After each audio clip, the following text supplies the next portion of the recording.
이제 가나안에 들어갈 텐데 잘 살아.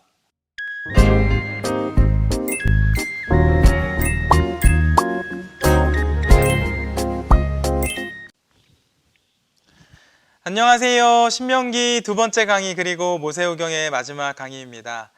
지난 시간에 이어서 신명기를 살펴볼 텐데 신명기는 모세의 유언과도 같은 세 편의 설교이며 이 세 편의 설교의 큰 주제는 하나님 사랑과 이웃 사랑이라고 말씀을 드렸습니다. 지난 시간에는 하나님 사랑에 대해서 말씀하는 본문들을 주로 살펴보았죠. 오늘은 이웃 사랑에 대한 말씀들 위주로 살펴보려고 하는데 하나님 사랑은 이웃을 자신의 몸처럼 사랑하는 행위를 통해서 구체화되고 가시화됩니다. 이스라엘이 앞으로 들어가서 살게 될 땅은 오랜 기간 절대 권력을 가진 왕들이 이 자기의 백성들을 노예화해온 비인간적인 땅이었습니다. 그곳은 사랑이 거부될 뿐만 아니라 이 사랑이라는 가치가 모두 버려진 땅이었는데 연약한 사람들은 이러한 문화에서 살아남을 수가 없었습니다. 그리고 이와 같은 나라는 하나님께서 꿈꾸시는 나라, 하나님께서 원하시는 나라가 결코 아닙니다. 그렇게 하나님께서는 언약 백성인 이스라엘이 이 약속의 땅에 들어가서 이웃사랑 그리고 돌봄과 섬김을 통해 하나님의 나라를 세워가도록 하셨습니다. 이제 하나님께서 이웃을 사랑하라며 주신 말씀들을 살펴보도록 하겠습니다. 먼저 살펴볼 본문은 신명기에서 말씀하고 있는 11조에 대한 말씀입니다. 신명기 14장은 소득의 11조를 통해 하나님의 거룩한 백성임을 드러내야 한다라고 가르치고 있습니다. 성경에는 총 3종류의 11조가 나옵니다. 첫 번째는 제사장의 생활비 용도로 쓰이는 11조인데 레위인의 11조라고 불리기도 합니다. 다음으로 제사 공동체를 위한 11조가 있고 마지막으로 가난한 사람을 구제하기 위한 11조가 있습니다. 첫 번째 11조에 대한 말씀을 찾아보겠습니다. 민수기 18장 21절입니다. 내가 이스라엘의 11조를 레위 자손에게 기업으로 다 주어서 그들이 하는 일 곧 회막에서 하는 일을 갚나니 그 아래 24절도 봅니다. 이스라엘 자손이 여호와께 거제로 드리는 11조를 레위인에게 기업으로 주었으므로 내가 그들에 대하여 말하기를 이스라엘 자손 중에 기업이 없을 것이라 하였노라. 아멘. 레위인들은 땅을 분배받지 못했기 때문에 하나님께서는 그들의 몫으로 이 백성들의 11조를 할당해 주셨습니다. 땅을 분배받은 다른 지파들이 자신들의 11조를 레위 제사장들에게 주어서 그들이 하나님을 섬기는 일에 온전히 전념할 수 있도록 한 것이죠. 지금 우리에게 적용하면 이 목회에 전념하는 목회자의 생활비로 볼 수 있습니다. 두 번째 11조에 대한 말씀은 신명기 14장 22절에서 27절에 나오는데 그 중에서 26절 말씀만 살펴보겠습니다. 내 마음에 원하는 모든 것을 그 돈으로 사되 소나 양이나 포도주나 독주 등 내 마음에 원하는 모든 것을 구하고 거기 내 하나님 여호와 앞에서 너와 내 권속이 함께 먹고 즐거워할 것이며. 아멘. 말씀에 내 하나님 여호와 앞에서라는 말은 이 성소를 의미합니다. 즉 하나님께서는 성소에서 너와 내 권속이 함께 먹고 즐거워할 것을 말씀하셨습니다. 이 11조를 통해 예배를 드린 공동체와 함께 나눠 먹으면서 즐거운 식탁 교제를 하라는 것이며 예배 때 필요한 경비로 사용한 것을 말씀하신 것입니다. 현재 교회에서 이 교회 관리 그리고 운영비로 사용하는 것으로 이해하시면 될 것 같습니다. 마지막으로 성경에서 말하는 11조는 구제를 위한 11조입니다. 신명기 14장 28절에서 29절까지 살펴보겠습니다.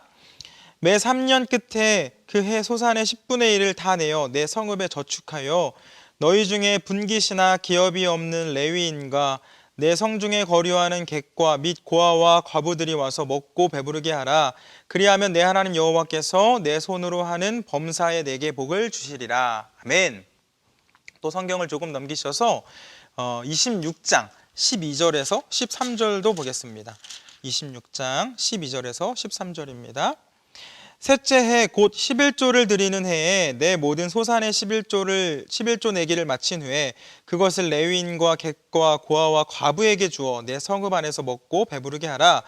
그리할 때에 내 하나님 여호와 앞에 아뢰기를 내가 성물을 내 집에서 내어 레위인과 객과 고아와 과부에게 주기를 주께서 내게 명령하신 명령대로 하였사오니 내가 주의 명령을 범하지도 아니하였고 잊지도 아니하였나이다. 아멘. 함께 읽은 것처럼 하나님께서는 매 3년에 한 번 11조를 다 모아서 성읍에 저축했다가 가난한 사람들, 곧 레위인, 객, 고아, 과부들 이런 사람들 챙기라고 말씀하셨습니다. 여기서 매 3년에 한 번이라는 말이 이 3년마다 한 번씩 추가로 11조를 내는 것인지 아니면 3년째 나오는 11조를 구제비로 쓰라는 것인지는 정확하게 알 수 없습니다. 그러나 분명한 것은 가난한 사람을 사랑하고 섬기기 위한 11조가 있었다는 것이죠. 지금 교회에서 하고 있는 구제비로 보시면 될 것 같습니다. 그런데 여러분, 내 돈을 남을 위해 주는 게 결코 쉬운 일은 아니죠. 나 살기도 빠듯한데 하나님을 위해 드리는 것은 어떻게 해도 남을 위해 내 돈을 쓰는 것은 쉽지 않습니다. 하지만 우리가 다른 사람들을 섬기는 그 마음을, 그 손길을 하나님이 알고 계신다는 것을 기억하셨으면 좋겠습니다. 14장 29절입니다. 너희 중에 분깃이나 기업이 없는 레위인과 내 성중에 거류하는 객과 및 고아와 과부들이 와서 먹고 배부르게 하라. 그리하면 내 하나님 여호와께서 내 손으로 하는 범사에 내게 복을 주시리라. 아멘. 하나님께서 우리의 손길, 이 사랑과 섬김의 손길을 다 보고 그래서 알고 계시며 복을 주실 것이라고 약속하셨습니다. 만약 지금 믿음으로 하나님께 11조를 하고 계신다면 같은 믿음으로 이웃들을 섬기기 위한 11조 생활 함께 하시고 하나님께서 주시는 복을 받아 누리시길 바랍니다. 이처럼 세 가지의 11조 종류를 살펴보았는데 안타까운 것은 첫 번째와 두 번째와 같은 11조 사용은 많은 교회가 잘 하고 있는 반면 세 번째 11조, 곧 구제를 위한 11조는 온전히 실천하지 못하는 교회 그리고 성도들이 많은 것 같습니다. 혼돈하지 말아야 할 것은 구제비와 선교비는 다르다는 사실입니다. 선교비는 선교라는 분명한 목적이 있죠. 구제비는 오직 구제 자체가 목적인 예산입니다. 여러분, 물은 흘러갈 때 썩지 않습니다. 물질도 마찬가지인 것 같습니다. 물이 높은 곳에서 낮은 곳으로 흐르는 것처럼 하나님께서는 우리의 물질이 계속해서 낮은 것으로 흘러가길 원하십니다. 바라기는 작은 자에게 한 것이 내게 한 것이라는 그 예수님의 말씀 기억해서 교회에 11조를 한 것으로 의무를 다했다고 생각하며 살아가기보다는 조금 더 검소하게 생활하면서 우리 주변의 이 어려운 이웃을 돕는 그러한 삶을 살아가는 우리가 되면 좋겠습니다. 구제에 대한 말씀을 조금 더 살펴보도록 하겠습니다. 신명기 15장은 14장에 이어서 연약한 사람들과 관계된 규정들이 나오는데 그중 이 7절에서 11절, 15장 7절에서 11절은 구제에 관한 규정입니다. 함께 읽겠습니다. 7절부터 11절입니다. 내 하나님 여호와께서 내게 주신 땅 어느 성읍에서든지 가난한 형제가 너와 함께 거주하거든 그 가난한 형제에게 내 마음을 완악하게 하지 말며 내 손을 움켜쥐지 말고 반드시 내 손을 그에게 펴서 그에게 필요한 대로 쓸 것을 넉넉히 구워주라. 삼가 너는 마음에 악한 생각을 품지 말라. 곧 이르기를 일곱째 해 면제년이 가까이 왔다 하고 내 궁핍한 형제를 악한 눈으로 바라보며 아무것도 주지 아니하면 그가 너를 여호와께 호소하리니 그것이 내게 죄가 되리라. 너는 반드시 그에게 줄 것이요 줄 때에는 아끼는 마음을 품지 말 것이라. 이로 말미암아 내 하나님 여호와께서 내가 하는 모든 일과 내 손이 닿는 모든 일에 내게 복을 주시리라.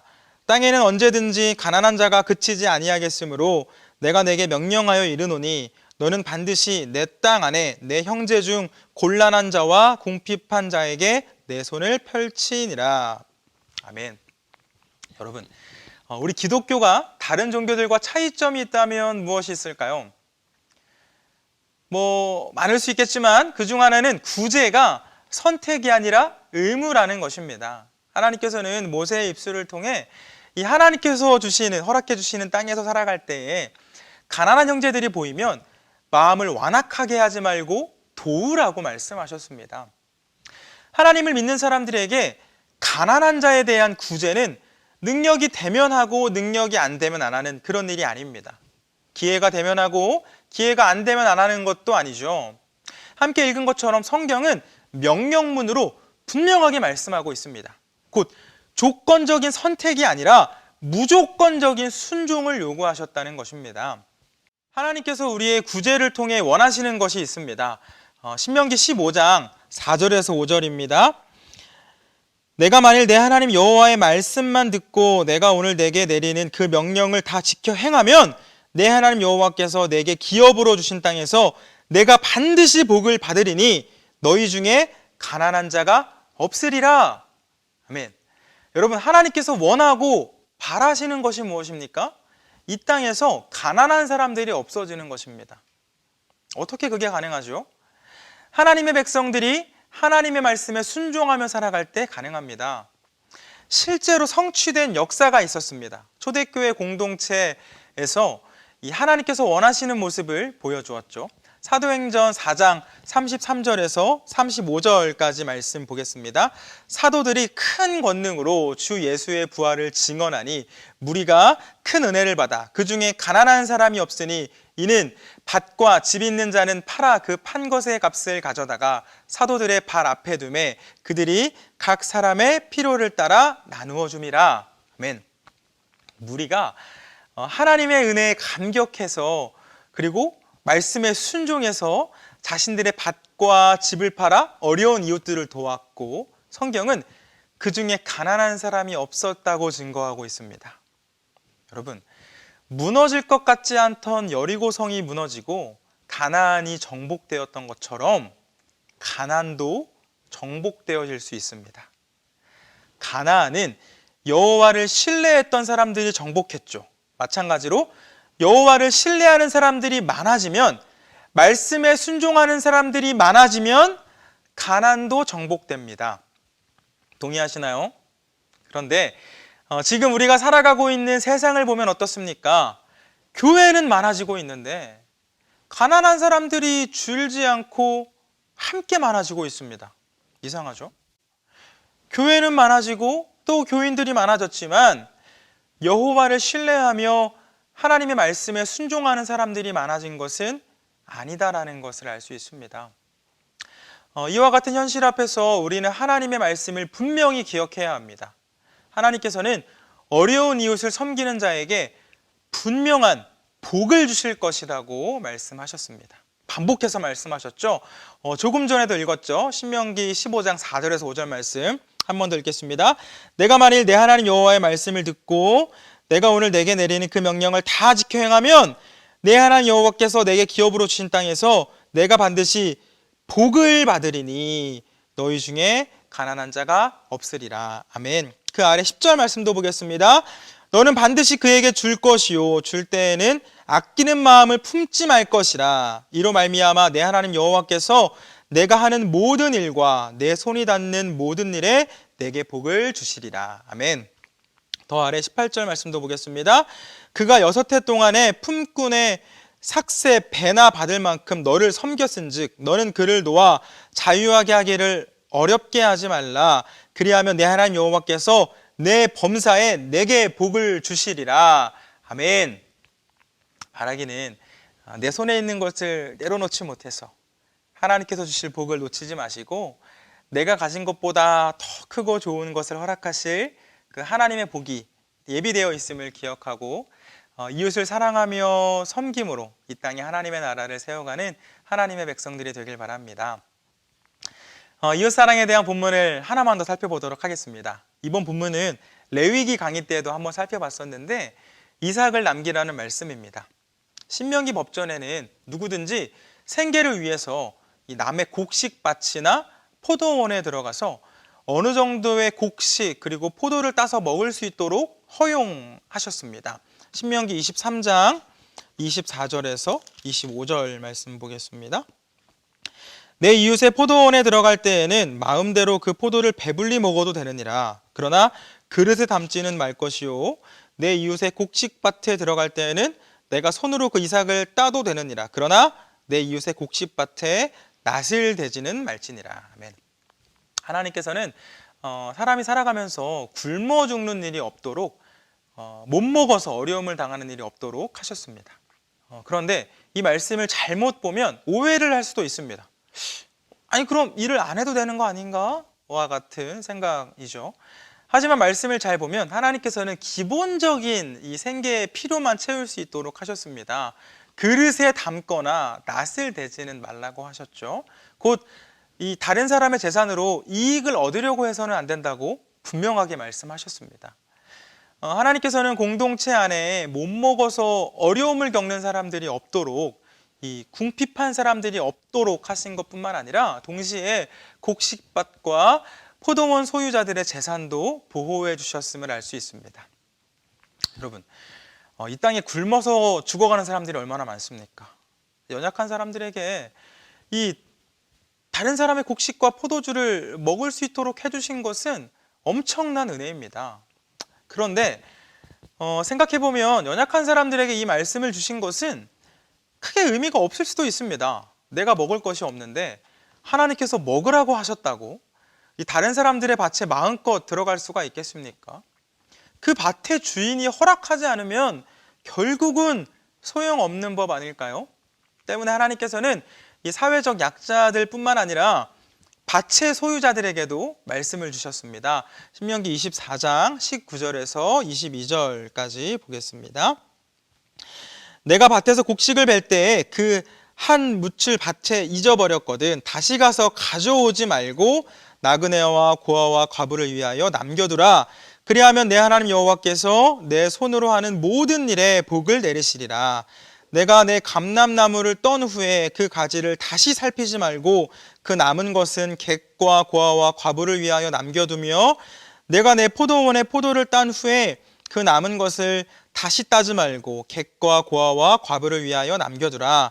너는 애굽 땅에서 종되었던 것을 기억하라. 이러므로 내가 내게 이 일을 행하라 명령하노라. 아멘. 하나님께서는 이 하나님의 백성들에게 사회적 약자들, 연약한 이웃들을 위해서 이삭을 남기라고 분명하게 말씀하셨습니다. 농사한 거 다 거두어 가지 말고 조금씩 남겨두라는 것이죠.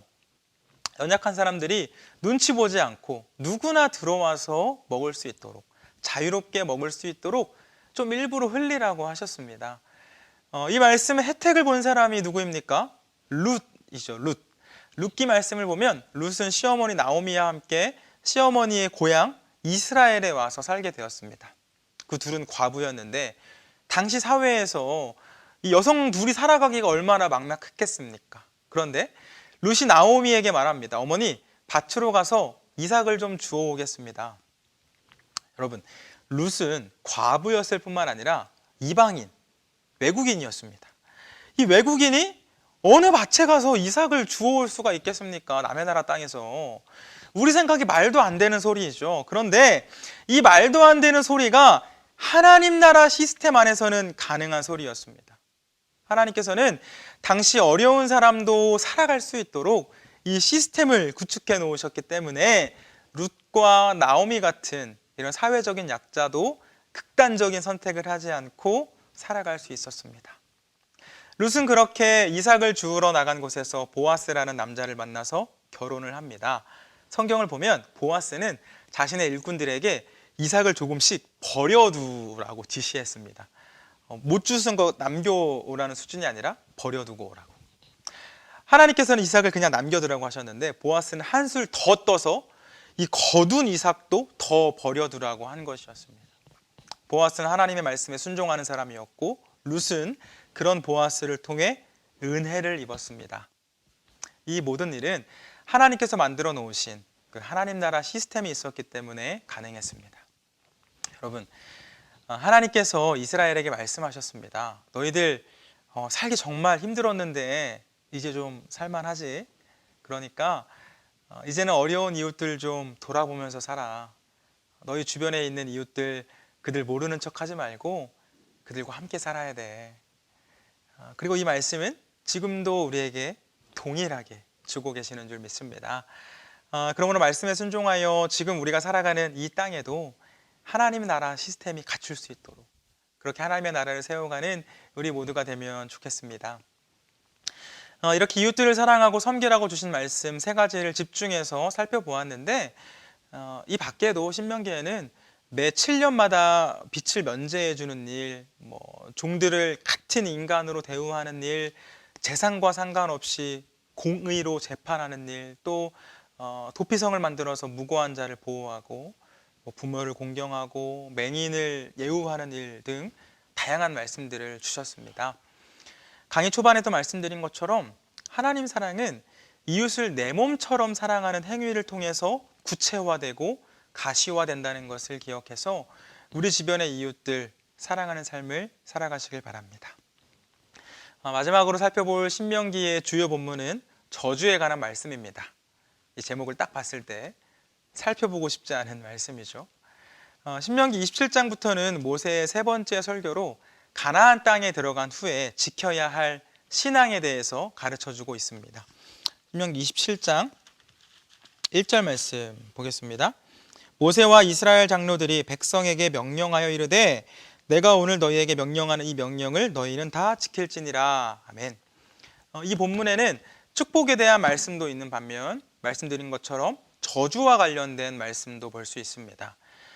조금 자세히 살펴보면 이 레위 지파는 백성들에게 저주받을 행동들에 대해서 나열했고 선포했고 이때 백성들은 큰 소리로 아멘이라고 응답했습니다. 일종의 자기 저주로 볼 수 있겠죠. 이때 레위 지파가 선포한 저주는 총 12계명인데요. 레위기 27장 15절부터 마지막 26절까지가 그 내용입니다. 한 절씩 쭉 보겠습니다. 1계명입니다.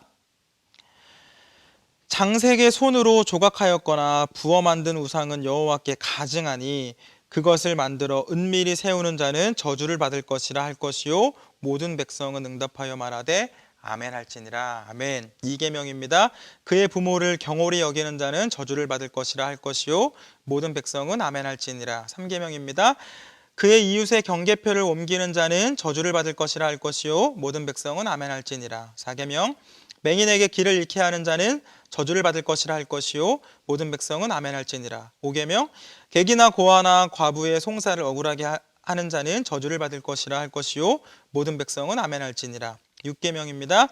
그의 아버지의 아내와 동침하는 자는 그의 아버지 하체를 드러냈으니 저주를 받을 것이라 할 것이요 모든 백성은 아멘 할지니라. 7계명입니다. 짐승과 교합하는 모든 자는 저주를 받을 것이라 할 것이요 모든 백성은 아멘 할지니라. 8계명. 그의 자매 곧 그의 아버지의 딸이나 어머니의 딸과 동침하는 자는 저주를 받을 것이라 할 것이요 모든 백성은 아멘 할지니라. 9계명. 장모와 동침하는 자는 저주를 받을 것이라 할 것이요 모든 백성은 아멘 할지니라. 10계명. 그의 이웃을 암살하는 자는 저주를 받을 것이라 할 것이요 모든 백성은 아멘 할지니라. 11계명. 무죄한 자를 죽이려고 뇌물을 받는 자는 저주를 받을 것이라 할 것이요 모든 백성은 아멘 할지니라. 마지막 12계명 26절입니다. 이 율법의 말씀을 실행하지 아니하는 자는 저주를 받을 것이라 할 것이요 모든 백성은 아멘 할지니라. 아멘. 이처럼 총 12개의 계명을 살펴보았는데 내용상 8개로도 정리해 볼 수 있습니다. 간단하게 살펴보겠습니다. 첫 번째 우상 숭배, 두 번째 부모 홀대, 세 번째 이웃의 땅의 경계석을 옮기는 것, 네 번째 시각장애인을 잘못 인도하는 행위, 다섯 번째 약자의 재판을 왜곡하는 것. 여기까지는 변함이 없죠. 하지만 6계명부터 9계명까지 이 총 4가지의 계명은 부정한 성관계라는 주제로 묶을 수가 있습니다. 그리고 7번째 고의적인 살인, 마지막 8번째는 뇌물수수 행위에 대해서 말씀했고 마지막 12계명에서는 이 모든 것을 지킬 것을 한 번 더 말씀하셨습니다. 여기서 제가 집중해서 살펴보고 싶은 것은 15절에 나오는 은밀히라는 단어와 24절에 나오는 암살이라는 단어입니다. 여러분, 은밀히와 암살이라는 단어는 무엇을 뜻하나요? 몰래 하는 행위를 의미합니다. 곧 성경은 다른 사람이 없는 곳에서도 죄를 짓지 말라고 말씀합니다. 왜 그렇죠? 살아계신 하나님께서 다 보고 계시기 때문입니다. 다른 사람들이 있는 곳에서 죄를 범하지 않으면 사람들에게는 심판받지 않을 수 있습니다. 손가락질 안 받을 수 있습니다. 하지만 하나님께서는 우리의 은밀한 곳을 다 보고 계시며 그래서 심판을 피해갈 수 없습니다. 때문에 우리는 다른 사람이 있는 곳이나 없는 곳이나 죄를 짓지 않기 위해 몸부림쳐야 합니다. 모범적인 사람이 있었죠. 바로 요셉입니다. 주인의 아내가 요셉을 유혹했을 때 요셉이 말했습니다. 창세기 39장 9절입니다. 이 집에는 나보다 큰 이가 없으며 주인이 아무것도 내게 금하지 아니하였어도 금한 것은 당신뿐이니 당신은 그의 아내임이라. 그런즉 내가 어찌 이 큰 악을 행하여 하나님께 죄를 지으리까? 요셉은 내가 어찌 이 큰 악을 행하여 하나님께 죄를 지으리까? 라고 말합니다. 다른 사람 없이 유혹하는 주인의 아내와 단 둘이 있었지만 요셉은 하나님의 시선을 의식했음을 볼 수 있습니다. 말하기는 요셉과 같이 사람이 아닌 하나님을 의식하는 삶을 살아 하나님께 저주가 아닌 축복과 은혜를 받아 누리는 삶을 살아가는 우리가 되면 좋겠습니다. 지난 강의와 이번 강의를 통해 주요 본문들을 선정해서 몇 가지 살펴보았고 이제는 신명기의 중심 메시지를 세 가지로 정리해서 살펴보도록 하겠습니다. 지난 강의 시간에 신명기에서 가장 핵심 본문이라고 살펴봤었던 말씀 기억하시나요? 쉐마 이스라엘, 들어라 이스라엘아. 그 말씀을 통해 하나님은 경외의 대상에서 사랑의 대상이 되셨다고 말씀드렸죠. 하나님께서는 마음을 다하고 목숨을 다하고 뜻을 다하고 힘을 다하여 하나님 사랑하라고 말씀하셨습니다. 곧 하나님께서 요구하시는 사랑의 분량은 한치의 남김이 없는 전적인 헌신이었고 하나님께서는 그때 주실 복에 대해서도 말씀하셨습니다. 신명기 7장 9절에서 11절 말씀 봅니다.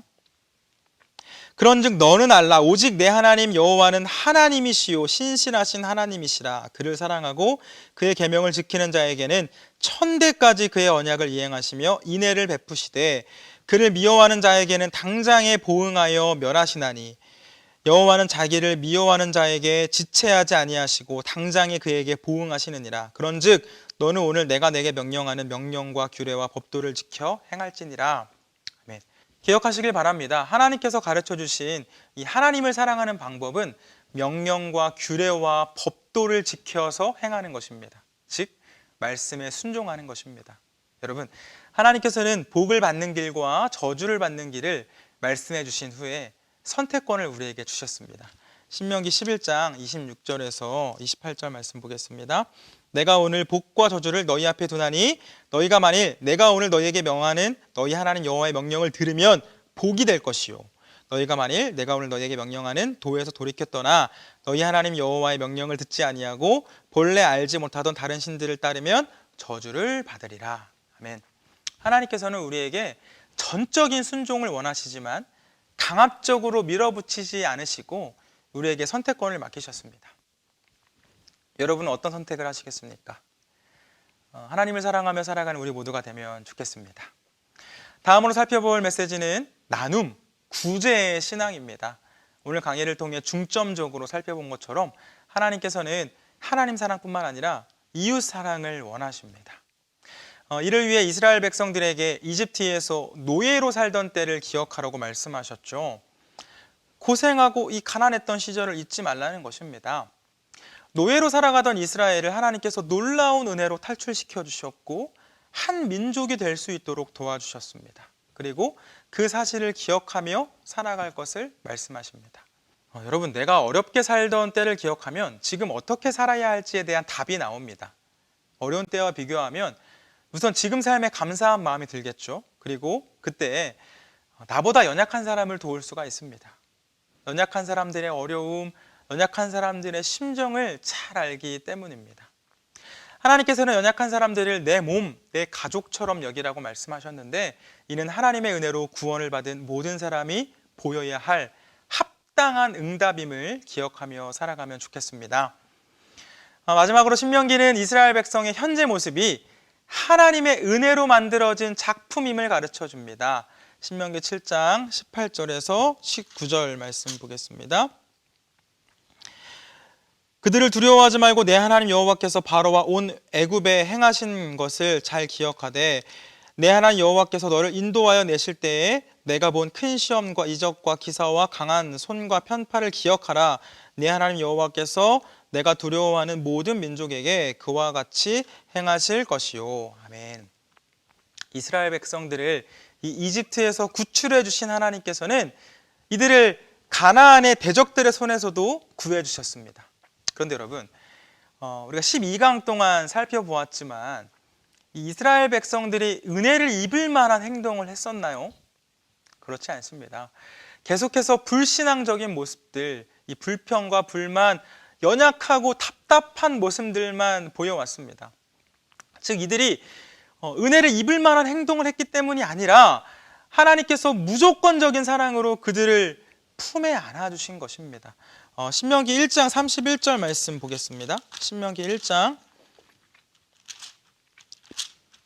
31절입니다. 광야에서도 너희가 당하였거니와 사람이 자기의 아들을 안는 것 같이 너희 하나님 여호와께서 너희가 걸어온 길에서 너희를 안으사 이곳까지 이르게 하셨느니라 하나. 아멘. 하나님께서는 다듬어지지 않은 이스라엘을 포기하지 않으시고 끝없는 사랑으로 만지시고 다듬으셔서 하나님 나라의 백성으로, 즉 자녀로 삼아주셨습니다. 마찬가지입니다. 우리가 잘나서가 아니라 하나님의 은혜로 이 자리까지 올 수 있었고 전적인 하나님의 은혜로 우리들이 하나님의 자녀로 살아갑니다. 이 은혜를 잊지 않고 감사로 은혜를 누리며 살아가는 우리가 되면 좋겠습니다. 이제 오늘 강의를 정리합니다. 신명기는 모세와 이스라엘이 애굽에서 나온 지 40째 11째 달 첫째 날에, 그러니까 쉽게 설명드리면 40년 11월 1일에 요단 동쪽 모압 평지에서 율법을 설명하기 시작한 날부터 모세가 죽은 후에 이 30일 동안 애국한 기간까지 거의 60일 정도를 기록해 놓았는데 하나님께서는 불과 이 60일도 채 되지 않는 이 기간에 이스라엘이 약속의 땅 가나안에 들어가서 잘 살 수 있도록 준비를 시키셨습니다. 여러분, 이스라엘이 들어갈 곳은 어디였나요? 가나안입니다. 가나안. 그곳에 들어가서 정착하기 위해서는 전쟁이 필요했습니다. 또 평화가 아닌 타락하고 음란한 문화가 지배하고 있는 땅이었죠. 그러므로 이스라엘은 만반의 준비를 해야 했고 하나님께서는 모세의 입술을 통해 과거를 기억할 수 있도록 하셨습니다. 곧 하나님의 도움을, 하나님의 은혜를, 하나님의 인도하심을 기억하도록 하셨고 앞으로도 인도해 주실 것이라는 확신을 주셨습니다. 또한 조상들의 잘못을 기억하게 해주시면서 똑같은 실패와 똑같은 실수를 되물림하지 않도록 하셨습니다. 또 하나님께서 말씀하셨습니다. 잘 살아. 이제 가나안에 들어갈 텐데 잘 살아. 어떻게 잘 살아야 되나요? 하나님 사랑하고 이웃 사랑하고. 하나님께서는 잘 살면 하나님의 백성으로서 특권을 누리며 천하 만민이 구원을 얻을 수 있도록 통로로 쓰임받게 될 것이라고 하셨고 반대로 잘 살지 못하면 특권을 누리지 못할 뿐만 아니라 징계가 있을 것이라 말씀하신 것이 신명기입니다. 이렇게 총 12번의 강의를 통해 모세오경을 살펴보았습니다. 창세기에서는 약속신앙을 살펴보았고 출애굽기에서는 구원신앙, 레위기에서는 성화신앙, 민수기에서는 광야신앙, 그리고 또 고난신앙, 마지막 나눔신앙을 말하는 신명기까지 모두 살펴보았습니다. 곧 우리는 이 모세오경을 통해 하나님의 약속을 받아서 구원을 경험하고 성화의 길로 걸어갈 때 광야의 삶의 한복판에서 내게 주시는 것에 감사하며 이웃을 돌아보고 나누며 사는 삶을 살아야 한다는 것을 살펴보았습니다. 모두 기억나시죠? 또 함께 나눈 하나님의 속성들도 기억하셨으면 좋겠습니다. 하나님께서는 언제 어디에나 존재하시고 만물을 다스리시고 전지전능하시고 거룩하시고 공의로우시며 진실하시고 또 사랑이 많으시고 결코 변하지 않으시는 분입니다. 마찬가지로 하나님께서는 현재를 살아가는 우리에게도 같은 하나님으로 만나주시고 돌보시며 인도해 주십니다. 여전히 말씀으로 당신을 사랑과 인애로 드러내시며 우리와 계속해서 교제하기를 원하십니다. 그렇다면 하나님을 향한 여러분들의 마음은 어떠신가요? 신명기 11장 26절에서 28절까지 말씀 제가 한 번 더 읽어드리므로 모세오경 강의를 마치도록 하겠습니다. 내가 오늘 복과 저주를 너희 앞에 두나니 너희가 만일 내가 오늘 너희에게 명하는 너희 하나님 여호와의 명령을 들으면 복이 될 것이요, 너희가 만일 내가 오늘 너희에게 명령하는 도에서 돌이켜 떠나 너희 하나님 여호와의 명령을 듣지 아니하고 본래 알지 못하던 다른 신들을 따르면 저주를 받으리라. 감사합니다.